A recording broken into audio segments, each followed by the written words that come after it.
Ladies and gentlemen, welcome to Chanel Jasmine, the best novel Chanel for romantic stories. Hai guys, selamat datang di channel Jasmine, channel terbaik untuk menyimak novel-novel romantis. Mohon dukung channel ini dengan subscribe, like dan share video-video yang ada di channel ini. Terima kasih.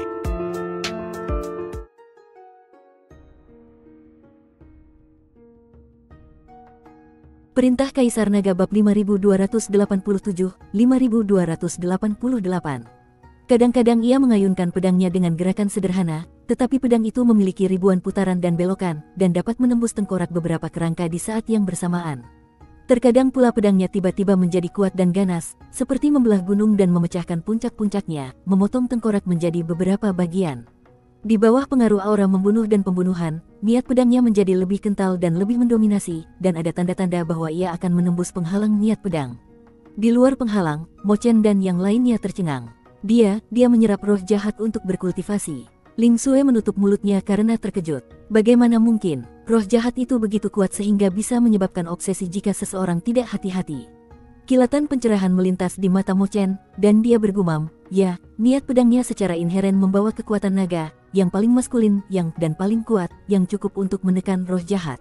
Dia juga memahami, sutra hati suci pedang, mungkin roh jahat dari makam pedang ini adalah kesempatan untuk terobosan. Pada saat ini, tanah bergetar lebih hebat lagi, dan sebuah kerangka raksasa setinggi 3 meter berdiri dari retakan terdalam.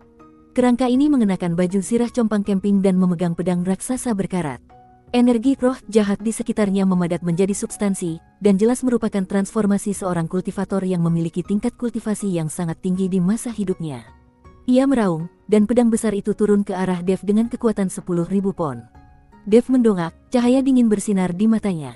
Ia menarik napas dalam-dalam, dan roh jahat yang telah dimurnikan serta kekuatan spiritual di tubuhnya menyatu sepenuhnya. Cahaya keemasan pada pedang pembunuh naga kini diwarnai dengan lapisan garis hitam samar. Aku akan membiarkanmu menjadi batu loncatanku untuk terobosan. Dev melompat, lalu dia dan pedangnya menyatu, berubah menjadi aliran cahaya keemasan dan hitam, lalu menyerbu ke arah pedang kerangka raksasa itu. Boom! Cahaya keemasan dan hitam bertabrakan dengan pedang berkarat milik kerangka raksasa itu, dan suara yang memekakkan telinga bergema di penghalang domain pedang. Cahaya keemasan pedang pembunuh naga dan energi hitam pedang berkarat bertabrakan dengan keras, mengirimkan percikan api ke seluruh langit. Dev hanya merasakan kekuatan dahsyat yang terpancar dari pedang itu, dan lengannya langsung mati rasa. Jika bukan karena peningkatan kekuatan yang tiba-tiba setelah energi jahat dan kekuatan spiritual di tubuhnya menyatu, ia pasti sudah terhempas oleh pedang ini. Kekuatan yang luar biasa. Dev diam-diam terkejut. Meskipun kerangka raksasa ini hanya sekadar kerangka, ia masih memiliki bekas-bekas seni bela dirinya sejak masa hidupnya, dan setiap gerakannya membawa tekanan dari puncak alam abadi bumi. Ia meraung dan menekan pedang berkarat itu ke bawah. Udara hitam di pedang itu melilit seperti ular berbisa, mencoba mengikis cahaya keemasan pedang pembunuh naga. Mata Dev berkilat, dan ia menginjak tengkorak kerangka itu dengan kakinya. Ia memanfaatkan momentum itu untuk membalikkan tubuhnya dan menghindari tekanan pedang berkarat itu. Pada saat yang sama, pergelangan tangannya berputar tajam, dan pedang pembunuh naga menggambar busur yang licik, menembus langsung ke celah di antara tulang rusuk kerangka raksasa itu. Di sanalah aliran energi jahat paling lemah. Bagus, cahaya keemasan menembus kerangka itu, mengeluarkan gumpalan udara hitam pekat. Kerangka raksasa itu meraung kesakitan, mengayunkan pedang berkaratnya sambil menerjang ke depan. Dev mengetuk tanah dengan jari-jari kakinya, tubuhnya terdorong mundur seperti Catkin Willow, menghindari pukulan. Dahsyat itu, pedang berkarat itu menghantam udara, menciptakan jurang sepanjang beberapa kaki di tanah, menyebabkan puing-puing beterbangan di mana-mana. Aku tidak bisa bertarung secara langsung.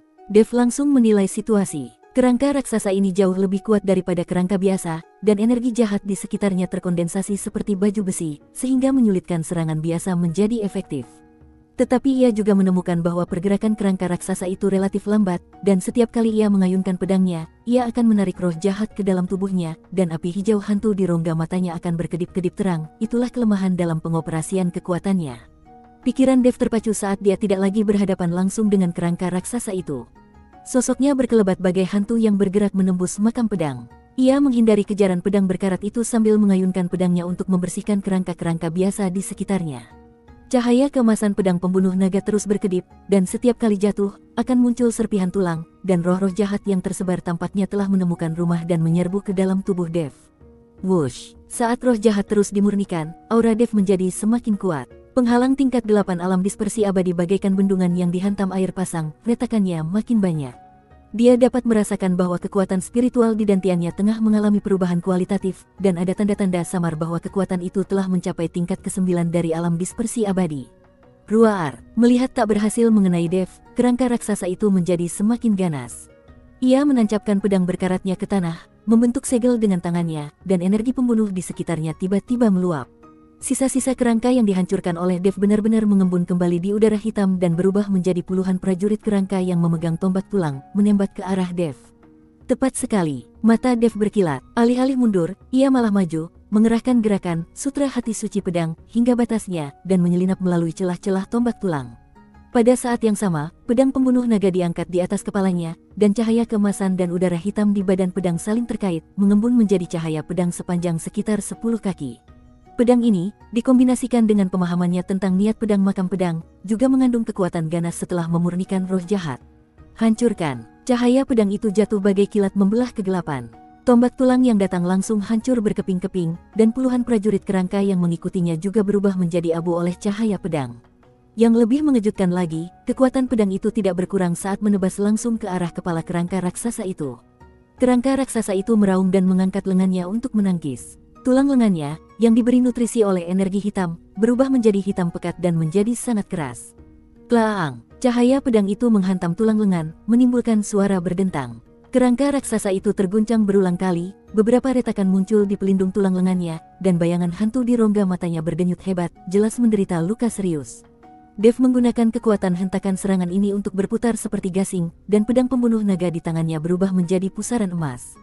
Roh-roh jahat yang disebarkan oleh cahaya pedang itu kembali ditarik olehnya dan mengalir ke dalam tubuhnya sepanjang lintasan yang berputar kali ini. Dia tidak lagi menyerapnya secara pasif, tetapi secara aktif membimbing roh-roh jahat itu untuk memengaruhi penghalang kultivasinya. Dev mengeluarkan raungan panjang, dan suara retak yang tajam keluar dari tubuhnya, seperti belenggu yang putus. Penghalang tingkat ke-8 alam dispersi abadi akhirnya tertembus, dan kekuatan spiritual yang melonjak bercampur dengan roh jahat murni mengalir melalui tubuhnya.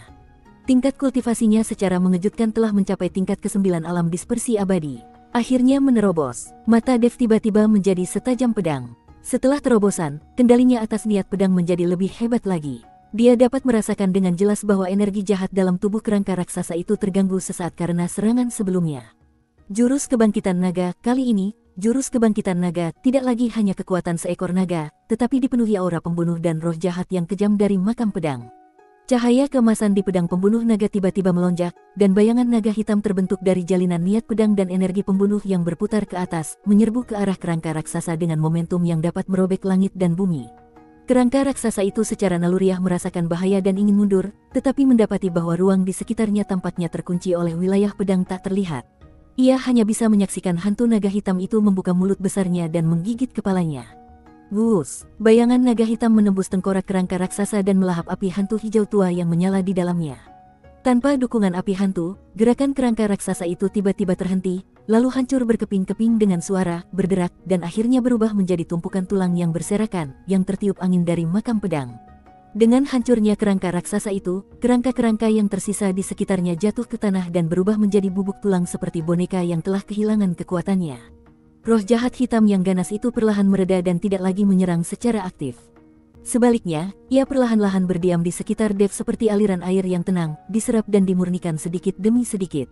Di luar penghalang domain pedang, Mo Chen dan yang lainnya tercengang.